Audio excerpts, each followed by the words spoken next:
I actually was reading something, Glenn, that I thought would be really interesting for where you stand because of your background in technology and investment. This is from Brad DeLong, who's a UC Berkeley economics professor. He was writing in Project Syndicate, and he talked about Japan's economy and how it's 40% smaller than observers back in the late 1980s confidently predicted.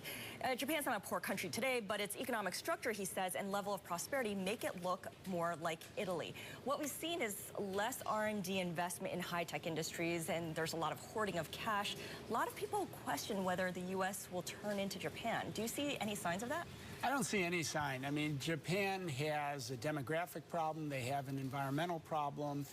They have a lack of resources. And the opposite is true, really, here in the U.S. While we have an aging population, we have tremendous immigration. Some would call that a problem. I think of that as a real benefit handled properly. We have great natural resources. Who would have thought that we'd be a net energy exporter? Sure. For the next 20, 30, 40 years, depending on who you talk to. And last but not least, our innovation engine continues to outperform in virtually every category.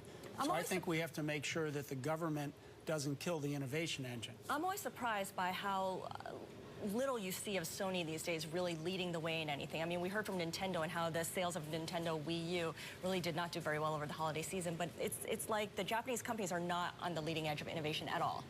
Well, what's interesting, too, is as you said, you know, if you go back to the 1980s, there were no predictions that it would happen. So you wonder if, in the case of the U.S., is there a danger of missing the signs that Japanese sort of economists missed if you go back 20, 30 years? Well, I think there's no question there's always danger. And, you know, we used to talk about 10-year plans, then it went to 5-year plans. Now we're talking about 3-year plans. Sure. And really the rate of technology change paired with the amount of innovation going on, it's really tough to predict what's going to happen.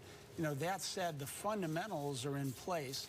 I'd mention one other category, and that is security and defense, and the U.S. leads there as well.